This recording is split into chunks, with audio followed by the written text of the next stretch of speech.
50 Cent has released previously unseen footage of Sean Diddy Combs in his new Netflix documentary, sparking major controversy. Reports suggest Diddy is urgently trying to have the project removed. The documentary brings forward new allegations about Diddy's past and raises questions about the role his mother, Janice, may have played in his life and career. Some insiders speculate that her influence could have shaped many of the behaviors Diddy is now being accused of. Days leading up to his arrest in New York last September. You want to put the stuff in my fanny pack, King? The exclusive video obtained by Netflix shows Combs debating with his lawyers about strategy. Listen to me. I'm going to get off the phone right now, and I am going to let you professionals look at the situation and come back to me with a solution. No matter what, no matter what nobody said. Let's just here and there, y'all are not working together the right way. We're losing. The footage is part of a new, highly anticipated docuseries by director Alex Stapleton and rapper and executive producer Curtis 50 Cent Jackson, titled Sean Combs: The Reckoning. Was there anything that surprised you when you were watching? I think it was surprising that he actually filmed it. It was very interesting to watch a man who's known for his brand presence. You know, he has a really amazing knack for marketing and all of that, and how he was sort of taking that into account and how he was coming off to the public. Netflix released its new documentary, Sean Combs: The Reckoning, this week, and the 4-part series features some of the most revealing material about Diddy to date. The project includes exclusive footage obtained by 50 Cent, showing Combs in conversations with his legal team and discussing the type of people he wanted in his inner circle. The documentary also features commentary from individuals who have known Combs personally and professionally, offering perspectives and insights that viewers may find surprising. So let's start at the top with the hotel video, which I did a double take because I thought, wait a minute, isn't this Diddy's documentary? What is he doing with video from inside Diddy's hotel room, which clearly looks to be sanctioned by Diddy? It almost looks like Diddy was shooting a documentary. He thought this whole thing might go away and just wanted to have some really good content for afterwards. How the hell did this video get in the hands of 50 Cent, the arch nemesis of Diddy? Well, I think it was delivered legally, supposedly what they're saying. I think what happened was that when he did this video in the hotel, he was probably thinking that he was going to probably be acquitted and he was going to probably get out and he could probably run back his last days that before he got arrested, so he can use that for some footage later on. But it sort of backfired on him because now I don't think he wanted it to get out. And plus, he's in an appeal process right now where he's trying to get out from under this. He's still appealing his case, and this sort of brings back old memories, you know? Let me ask you this, Derek. Somebody real close to Diddy was holding that camera, because Diddy didn't have people in his inner circle, in his hotel room, saying things like this unless they were close to him. And yet, whoever owns that copyright, whoever had their hands on that video, did him dirty, you know, and gave it to his enemy. Why and how do you think that happened? Well, I think the person that probably did the video footage wanted to get some recognition for having that type of footage. And I think, I don't know if they signed a no-compete clause or an NDA, but that person turned that over apparently, and it went to 50 for the documentary, which he used. In the documentary, 50 Cent explores Diddy's early life in an effort to understand the influences that may have shaped him. The findings presented in the series are striking.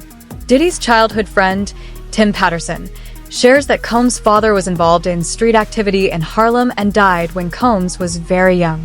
After his father's death, Patterson recalls that Combs' mother, Janice, often hosted lively parties at their home, exposing him to a world far more adult than most children experience. According to Patterson, these gatherings were energetic and filled with people, creating an environment that left a lasting impression on young Combs.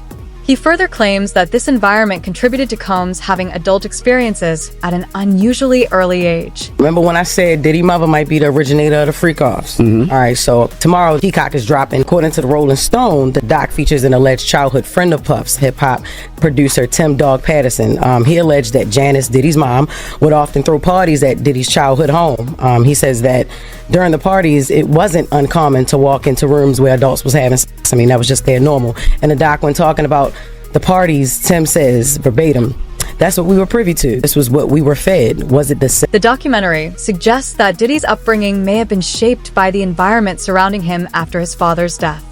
According to Tim Patterson, Combs' childhood friend, his father had been involved in criminal activity, and after he passed, Tim alleges that Combs' mother, Janice, maintained a lifestyle that exposed young Diddy to chaotic and adult situations. Tim recalls that Janice hosted large, energetic parties, complete with a small stage in the living room where kids were encouraged to dance, and claims that many of the behaviors Diddy displayed later in life mirrored what he observed during those gatherings. He also alleges that Diddy experienced harsh discipline at home and suggests that substance use may have contributed to the volatility he witnessed. You got to realize that, he didn't get all this from his daddy because he didn't know his daddy, even though they try to say his daddy was some big time drug dealer in the whole 9 yards. You understand? He didn't get this from his daddy. You got to realize, man, his mother had a modeling agency, and it was alleged that it was also ladies of the night, a prostitution ring too, or these ladies was doing things other than modeling.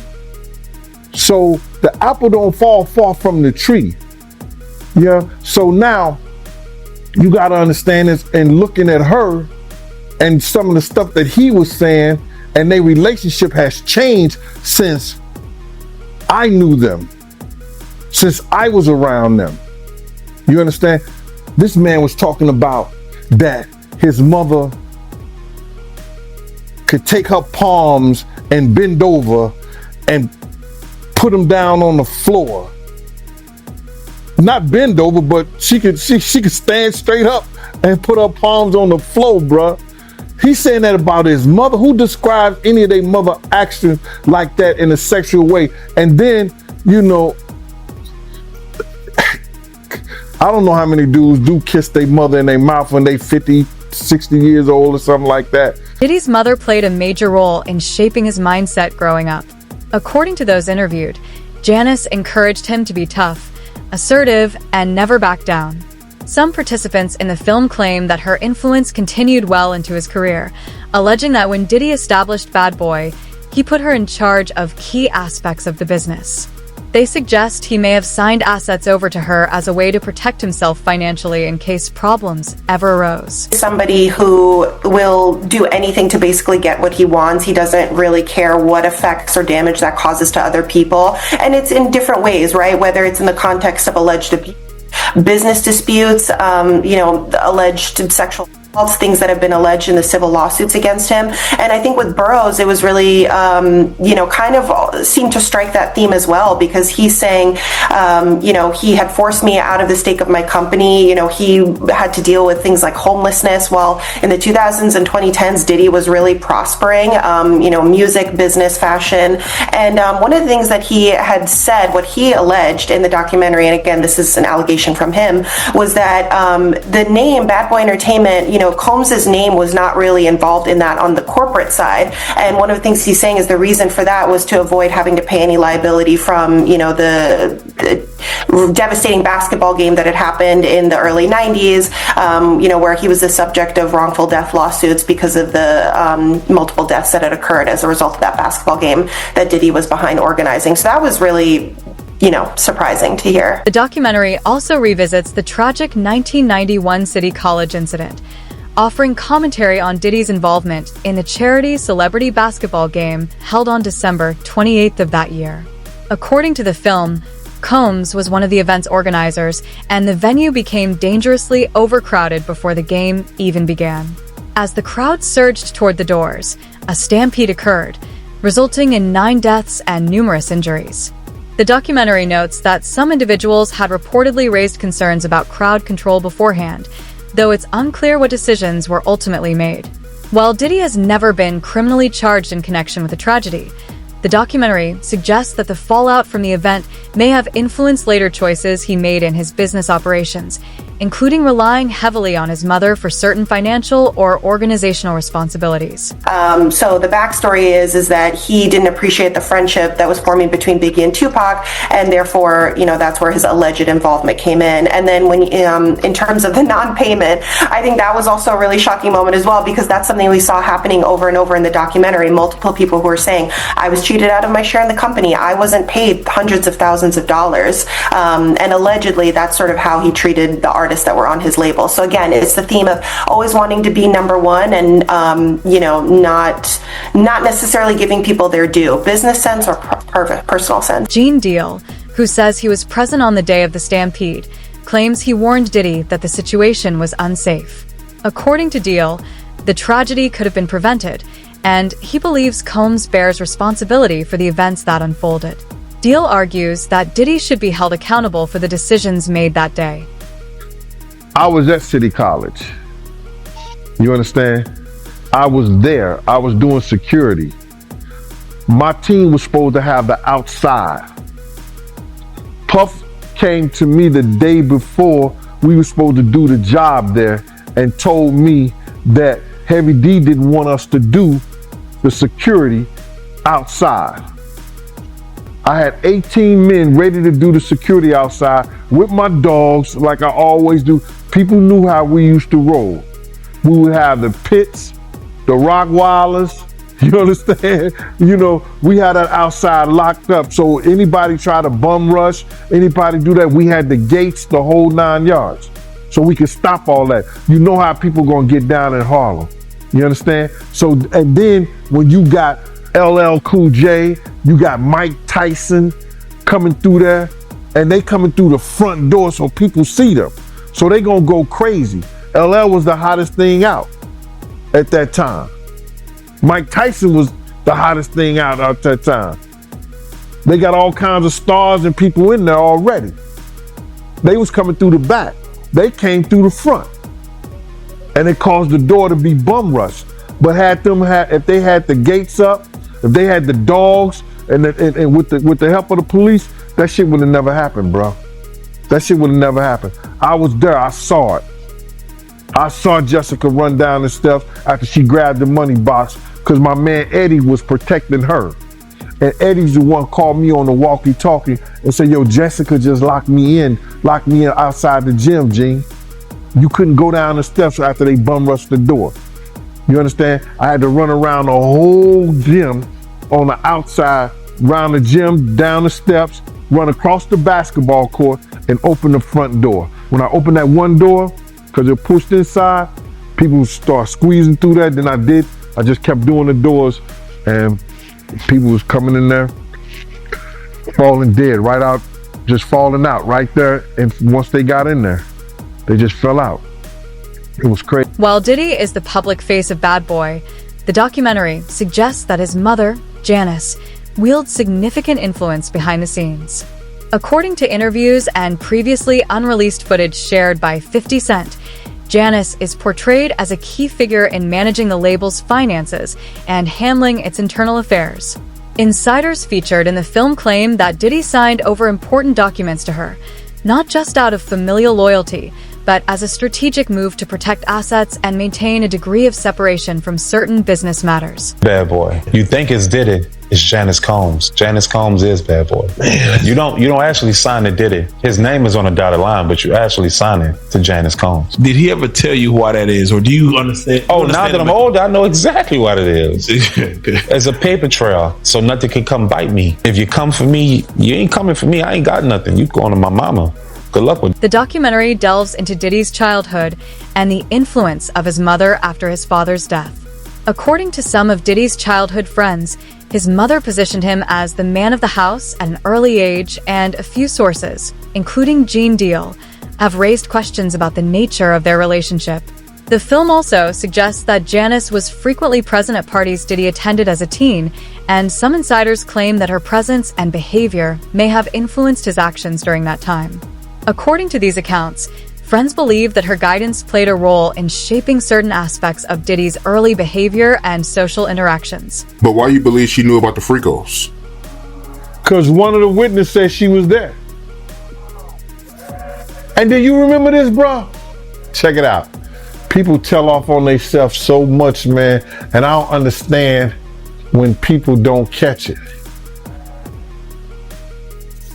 Diddy has said this. He said, when I give a party, I have to have an ambulance outside of the house. Paramedics ready. That people have to take IVs. Remember the time that him and his mama kissed each other on the lips? Yeah, I remember that video. Do you remember that both of them was getting an IV at the same time? Yeah, I did notice that, yep. That's from the Diddy freak off party. And I'm gonna say allegedly. So let me ask you this. You knowing her at one point, you knowing her personally, is she the kind of person that, you know, will be a part of a freak off or no? I think that she liked to party and she party with young people. She's always been like that. She always copied or emulated Little Kim and Mary J. Blige. Or they emulated her. The blonde hair, the nails, the high boots, the age-appropriate, inappropriate clothing. The documentary also explores a highly controversial allegation linking Diddy to the deaths of Tupac Shakur and the Notorious B.I.G. It features interviews with detectives who were involved in Tupac's case, some of whom suggest there was evidence pointing to Diddy's potential involvement. However, the film notes that no charges were ever filed, with sources claiming that witnesses connected to Diddy were unwilling or afraid to come forward. Let me ask you this. I get it. When you have a case that's 5 years old, it's hard to get overwhelming evidence that meets the burden of proof beyond a reasonable doubt. When you have cases this old, no matter what Fiddy has found out and put in this documentary, do you see it at all ever possible that Diddy could be involved in a murder trial when it comes to Biggie and Tupac? It could be possible, yes. However, like I said, they need a lot of corroboration to make that stick because it's really alleged right now as to his involvement. It's not anything that's substantial or concrete that he was involved. It's personally from people talking about it and saying this is what happened. You need some more information to come forward to prove that. The documentary claims that after Tupac's death, Diddy encouraged Biggie to travel to Los Angeles, despite Biggie reportedly being scheduled to go to London and having concerns about his safety. According to some accounts presented in the film, Biggie attended a party in LA where he was later shot. The documentary suggests that following Biggie's death, Diddy rose to prominence as a leading figure in hip-hop and became one of the most powerful music executives in the industry. Dude, that Puffy did with Fat Joe where he was talking about Biggie in his last moments in LA, and he told Fat Joe that he didn't want to go to LA, he actually wanted to go to London, but Biggie, he was the one that wanted to go to LA, and he was the one that was pushing to go to LA. That's not true. My name is Kirk Burrows. I ran Bad Boy Entertainment. I helped co-found it. I created the company with him. I raised from general manager to president. And at that time, I put all of those business plans together. And Biggie didn't want to go to LA, ended up going. What got him out there was a week ahead of time to ease him into the whole award show. He may not have wanted to go to London, but was talked into it. First time ever a rapper of your stature getting this treatment.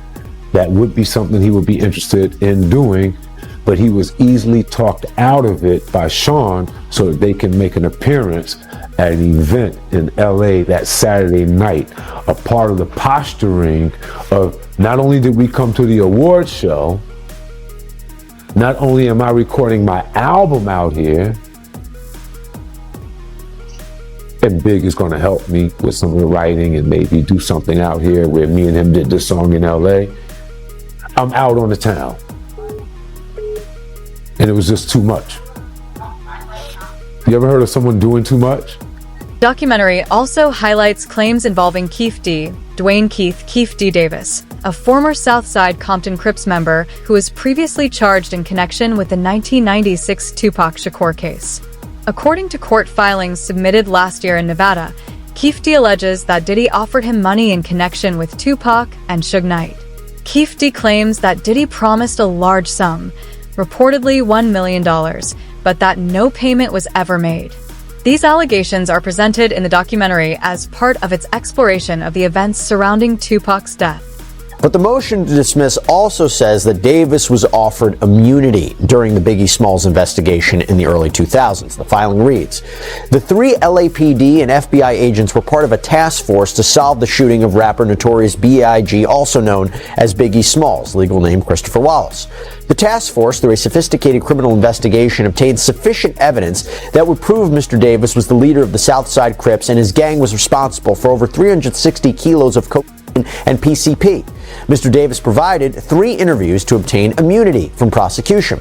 The final interview were solely questions regarding the Tupac Shakur shooting, in which Mr. Davis was also provided immunity from prosecution.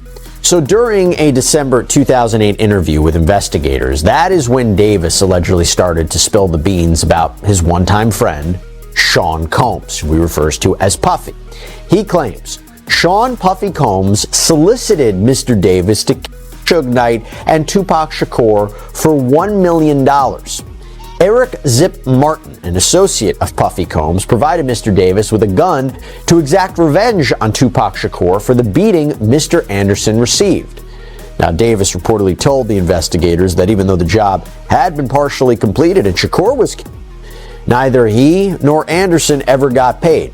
He later revealed that he believes Combs had paid the go-between Zip Martin, who he claims kept the money for himself. And he said much of the same thing in a 2009 interview a year later, because according to the motion to dismiss, the Las Vegas Metropolitan Police Department, as far back as 2009, was in possession of the same set of facts that the Clark County District Attorney is now alleging makes Mr. Davis responsible for the murder of Tupac Shakur. The Clark County District Attorney's Office has offered no reason as to why it waited another 14 years to prosecute a case against Mr. Davis. Mr. Davis has been irreversibly prejudiced by this unnecessary delay in prosecution of this case, and Mr. Davis's constitutional rights have been violated in an extraordinary manner never before witnessed in the annals of the American criminal justice. Netflix also spoke with jurors connected to the trial, highlighting perspectives that some believe influenced the outcome.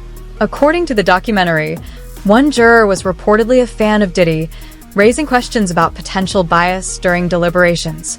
Kirk Burrows, co-founder of Bad Boy, echoed similar concerns, suggesting that the jurors' opinions may have played a role in the trial's result. Diddy Juror 160 that we saw in 50 Cent's Netflix documentary actually gave me off vibes from the very start of Diddy's trial. After her opening her mouth on this Netflix documentary, it confirmed my suspicions that much more. They always say that picking the jury is what could possibly make or break a case. And I think Diddy and his legal team knew that they wanted Juror 160 on this jury. With Diddy's $1 million legal team, he actually hired a jury consultant who is very good at what she does. And what she does is profile the jurors. She looks at everything, their body movements, the way they talk, and she puts it together, picking the people that she believes might be most helpful to Diddy during his trial. One interaction that stood out to me the most during this jury selection process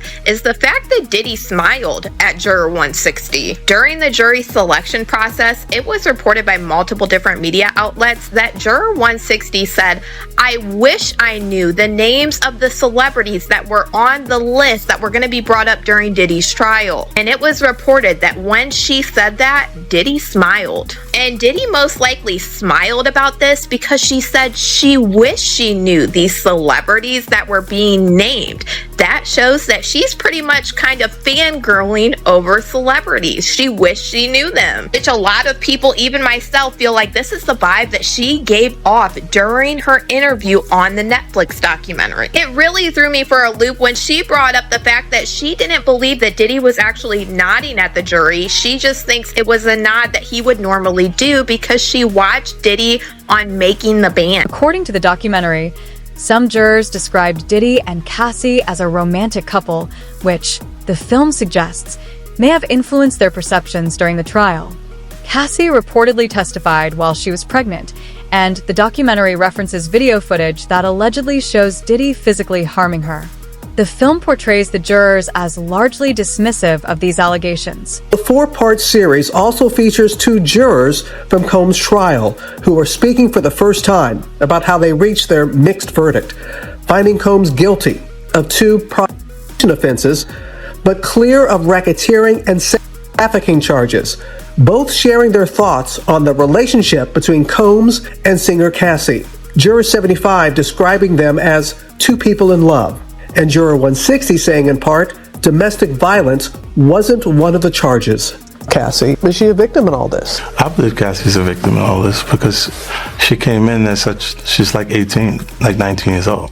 In the very beginning, after a while, over time, you condition for it. The goal of what the film is trying to do is to let the audience kind of come in to ask questions like, were their decisions colored by certain things, and who got the benefit of the doubt, in that courtroom? Do you think that hip-hop culture was on trial as much as Sean Combs was? Not all. Look, if I didn't say anything, you would interpret it as the hip-hop is fine with his behaviors.